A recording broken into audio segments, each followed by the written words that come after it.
A biodiversidade e a classificação dos seres vivos. Antes de estudarmos a biodiversidade, é importante relembrar alguns conceitos, como, por exemplo, o conceito de biosfera. A biosfera é a parte do nosso planeta onde podemos encontrar os seres vivos. Ela é dividida em três partes: hidrosfera, formada pelos oceanos, mares, rios e lagos. A palavra hidrosfera significa esfera de água, água, esfera de água. A litosfera, formada pelos continentes e ilhas, também chamada de terra firme. A palavra litosfera quer dizer litos, rocha, esfera rochosa.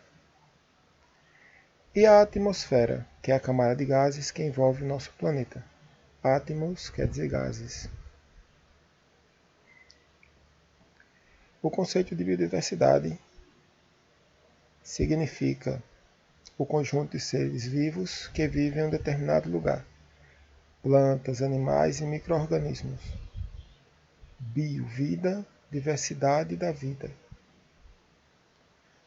Chamamos de flora a diversidade de plantas de um lugar, a fauna de um lugar é formada pelo conjunto de animais que ali vivem.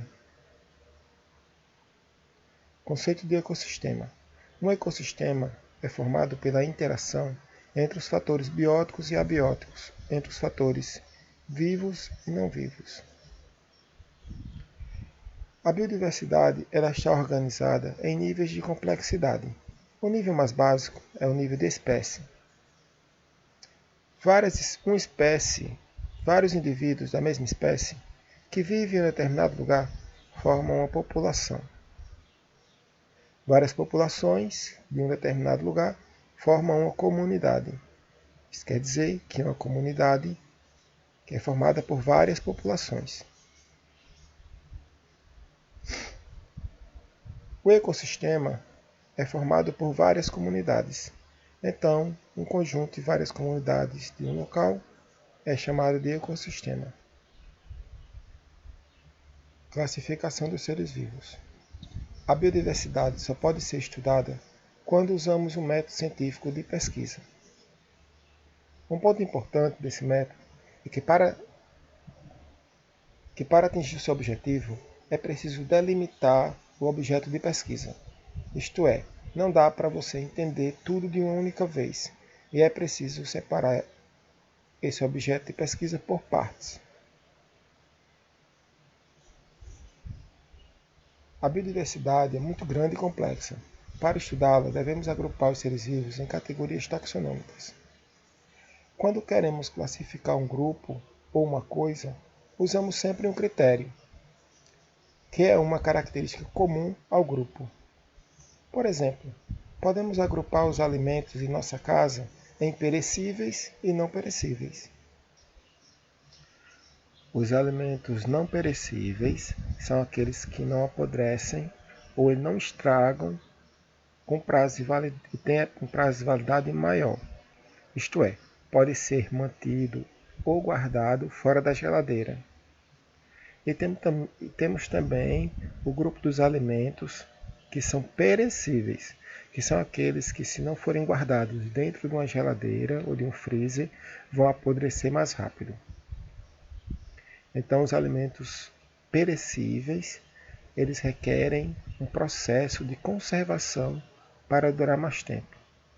São eles: carne, leite, derivados do leite. Em cada grupo, podemos formar grupos menores se adotarmos outros critérios. Como, por exemplo, no grupo dos alimentos não perecíveis, podemos formar o grupo dos chamados enlatados. No exemplo dos alimentos perecíveis, podemos formar dois grupos, por exemplo, frios e outro grupo chamado congelados. Então aqui temos um grupo maior, alimentos perecíveis, formando dois grupos menores dentro desse grupo maior. Um chamado congelados e outro de frios. Então, qual foi o critério para para separar esses dois alimentos, frios e congelados, é a forma de conservação. A carne, por exemplo, tem que colocar no congelador para ela durar mais tempo. Já o presunto pode ficar na parte refrigerada e também vai durar bastante tempo. Na classificação biológica natural, é adotado um critério natural, isto é, um critério morfológico e fisiológico. Vamos analisar um exemplo. Se adotarmos o critério, o número de células,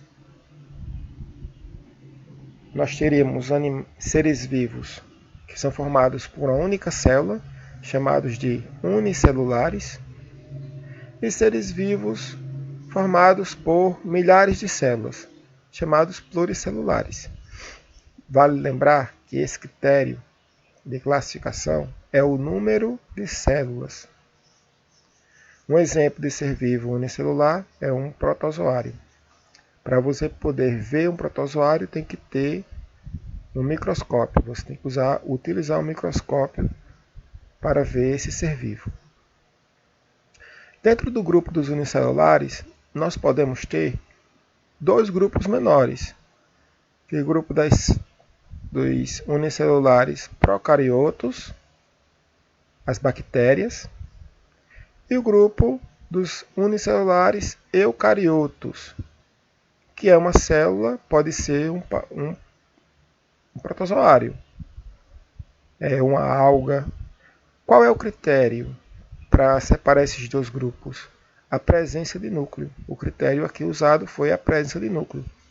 O procarioto não tem núcleo e o eucarioto tem núcleo.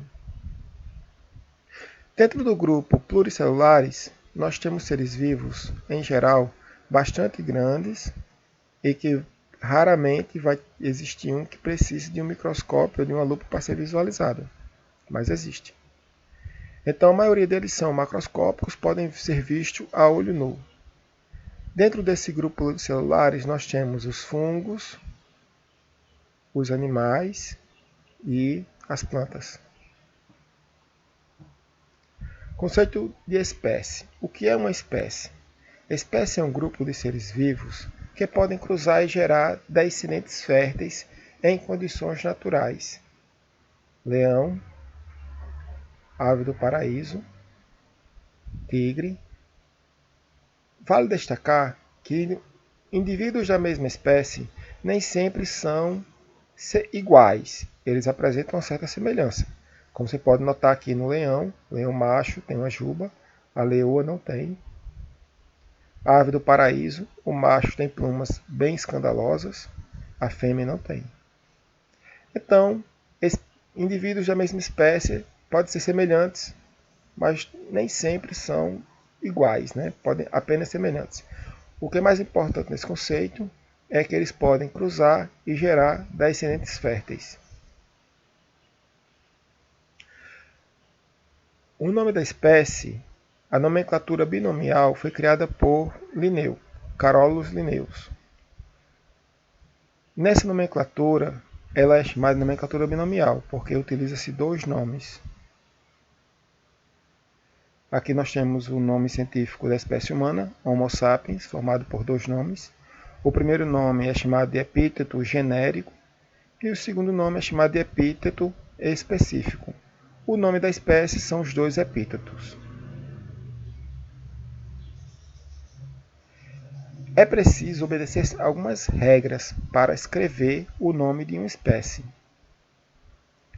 Regra 1. Sempre devemos escrever o nome em latim ou latinizado. Exemplo, Felis Catus. 2. O primeiro nome sempre vai ser escrito com inicial maiúscula e o segundo nome sempre vai ser escrito com inicial minúscula. Regra 3. Quando digitado, deve estar em itálico, que é essa letra deitada, ou sublinhado quando escrito à mão, né? Quando manuscrito. Quais são as vantagens da nomenclatura científica? É de fácil identificação, então é fácil identificar uma espécie pelo seu nome científico. Evita confusões de uma região para outra, pois em uma região um indivíduo da mesma espécie pode ter nomes diferentes. O nome é único e universal e pode ser entendido em qualquer língua. Aqui nós temos dois indivíduos muito parecidos, de espécies diferentes, que podem ser chamados tanto de cardeal como galo de Campina, mas o nome deles é Paroária dominicana e Paroária coronata. São indivíduos diferentes que recebem o mesmo nome no Nordeste brasileiro.